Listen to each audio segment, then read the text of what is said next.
The phone slipped from my fingers, bouncing twice on our kitchen tile as my father's words pierced through me like glass. "You're no daughter of ours anymore." His voice was flat, businesslike. It was the same tone he used firing employees. My mother stood beside him, arms crossed, examining her French manicure with more interest than she showed her only child. Behind them, my half-packed suitcase waited by the door. My existence was reduced to whatever I could grab in 10 minutes. But my voice cracked, hand instinctively covering my still flat stomach. "It's your grandchild." Dad's jaw tightened as he checked his Rolex. 8 minutes left, Laura. Don't waste them trying to change our minds. Mom finally looked at me, her eyes cold as Texas winter. "We expected better from you. Not this mess that ruins our name." My name is Laura. I'm 39 years old and a hotel executive. This is the story of how I turned abandonment into an empire they couldn't touch. The house I grew up in suddenly felt foreign. Every family photo was a lie. Mom turned our portrait face down on the mantel. The frame hit the wood with a hollow thud that echoed through my chest. It was the sound of being erased. 7 minutes, Dad announced. He was scrolling through his phone like this was a minor inconvenience in his schedule. I moved mechanically, grabbing clothes and my savings. I had just $212 hidden in an old jewelry box. I also took the silver locket grandmother had given me before she died. It was the only piece of family I'd be allowed to keep. "Norman and I expect you gone when we return from dinner," Mom said. She was adjusting her pearl necklace in the hallway mirror. "The locks will be changed by morning." Outside our suburban San Antonio home, the November air bit through my thin jacket. No car, no phone plan they weren't paying for, nowhere to go. I was 17 years old, pregnant, and completely alone. The betrayal cut deeper when Victor's message appeared on a friend's phone I borrowed. "This isn't my problem." My parents have already spoken to their lawyer. Stop calling. I'd been staying with my debate teammate Eliza for 3 nights. I was using her phone to desperately reach out to anyone who might help. Victor Reed was the charming debate team captain. He was Harvard-bound, my boyfriend of 2 years. He disappeared as completely as my family had. His promises of forever evaporated when faced with actual consequences. The first night in Brackenridge Park, I curled against a tree. My arms were wrapped around my backpack, jumping at every sound. The rustling leaves seemed to whisper my parents' words. Disappointment, failure, mess. By morning, my decision was made. This wouldn't break me. It would forge me into someone they'd regret discarding. For 3 weeks, I survived on park benches and cheap fast food. I washed up in gas station bathrooms. My pregnancy was a terrifying secret I carried alone. Each night grew colder until Rose Blackwell found me. She was walking her ancient retriever at dawn. Her silver hair was elegantly styled despite the early hour. Her cashmere coat was belted against the chill. I tried to look invisible as she approached my bench. "You're freezing out here," she said. Her Texas accent was warm but no nonsense. "And don't bother lying about being fine." When I didn't answer, she simply sat beside me. Her dog settled at her feet. "I own the Blackwell Hotel Group. I need someone to start immediately at the front desk of my downtown property, room included." My eyes narrowed. "Why would you help me?" "Because 40 years ago, I was you."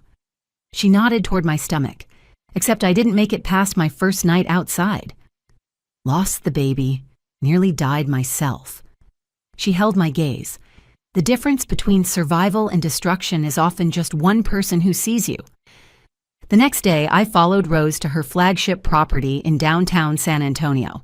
She personally showed me to the staff quarters on the 5th floor that would become my new home. Then she introduced me to the front desk manager. Rose became more than my employer. She became my mentor, my family. She didn't just give me shelter in her hotel's staff quarters. She taught me how to turn pain into power over morning coffee in her executive office on the top floor of the hotel. "The best revenge," she'd say, reviewing the hotel's quarterly reports, "isn't quick or flashy. It's building yourself so strong they regret ever letting you go." I started as a front desk assistant, learning every aspect of the hotel business. I learned from handling demanding guests to analyzing profit margins. Rose's lessons went beyond hospitality. She was teaching me to read people, to identify weaknesses, to plan 3 steps ahead. The miscarriage happened during my 3rd month working for Rose. The cramping started during my shift at the front desk. Blood soaked through my uniform before I could reach the bathroom. Rose found me there, curled on the floor. My arms were wrapped around my stomach as if I could hold everything together. She didn't offer empty words. She sat on the cold tile, held my hand, and called her private doctor. Later, when I whispered that I'd lost everything, she shook her head firmly. "This is not the end of your story, Laura. This is where it truly begins." After a week of recovery in my staff quarters, Rose introduced me to her inner circle. Mac Walker was her silver-haired lawyer with eyes that missed nothing. He became my guide to contracts and legal protection. "The law," he explained during our first meeting in Rose's wood-paneled study at her private estate, "is not about justice. It's about preparation. Those who document everything win." Then came Olivia Harris from IT with her quick fingers and quicker mind. She taught me digital footprints never truly disappear. "People think deletion means gone," she'd say, pulling up records I thought inaccessible. "But everything leaves a trace if you know where to look." 1 year after joining Rose's World, I stood in a San Antonio adoption agency. My heart was pounding as the social worker brought in baby Kevin. He was 6 months old with curious eyes and a grip that wouldn't let go. I named him after the city that broke and rebuilt me. San Antonio became Kevin in my new life's language. Rose made me his godmother officially. Her signature was bold on the documents. Unofficially, she was teaching me to raise him as my strategic advantage. She enrolled him in coding programs by age 7, nurturing his natural talent for technology. By 10, he was building simple apps that solved real hotel management problems. "Not just smart," Rose would observe, watching him work. "Innovative. He sees solutions others miss." Her eyes would narrow thoughtfully. "They'll come for him one day, you know. Success always draws out the vultures." Over the next decade, I worked my way up through the Blackwell Hotel Group. I eventually became Rose's right hand and established my own office on the executive floor. Kevin grew into an extraordinary young man. His talent for software development exceeded even Rose's expectations. I was ready when it happened. 22 years after my parents closed their door on me, Kevin's breakthrough software for hotel operations efficiency made headlines in the business world. I carefully fed stories to industry publications, ensuring his name reached the right circles. The first contact came exactly as predicted. A sleek tablet was delivered to my office with a card from Norman and Ingrid Porter. My assistant brought it in, explaining that a courier had insisted it was a personal gift requiring immediate delivery. For our talented grandson, time to reconnect. "They're circling," Rose warned from her hospital bed, where she was spending her final months battling cancer. She examined the card I brought to show her. "Right on schedule." I shipped it back with a note in deliberately shaky handwriting. "This brings back too many painful memories." Olivia monitored their online activity. She captured every search about Kevin's success, every visit to legal websites about grandparents' rights, and every email between them and Victor discussing their share of what they called the Porter legacy. She installed special software on my office phone and mobile to record all conversations with them. Mac confirmed it was legal in Texas, with one-party consent. I played vulnerable in carefully traced phone calls. My voice was hesitant when they called, giving just enough information to fuel their greed. "Kevin's software might be worth millions if it scales correctly," I mentioned casually, knowing Olivia was recording every word. Their overreach built rapidly. Norman and Ingrid cornered Kevin outside his office in the tech district. They had obtained his work address through business directory searches. Their forced smiles did not hide their calculating eyes as they pushed for family time. Victor sent messages to my work email about making things right, while Olivia's monitoring captured his online searches for ways to establish paternity after abandonment. I planted seeds of distrust between them. Working with Olivia, we created untraceable email accounts to send anonymous tips. One to my parents suggested Victor was skimming their reunion funds for his gambling debts. This was information Olivia had uncovered through his credit reports. Others to Victor hinted my parents planned to exclude him once they secured access to Kevin. Their communications grew frantic. Norman accused Victor of betrayal while Victor fired back that my parents were using him. I fed the chaos with strategic information. I mentioned a $10 million valuation of Kevin's patent during a call with my mother. I heard her breath catch with naked greed. The threats escalated from emotional appeals to legal action. "You owe us family access," my father demanded in voicemails Olivia captured. Victor's messages grew desperate. "Think of Kevin's future, Laura. I'm his father, after all."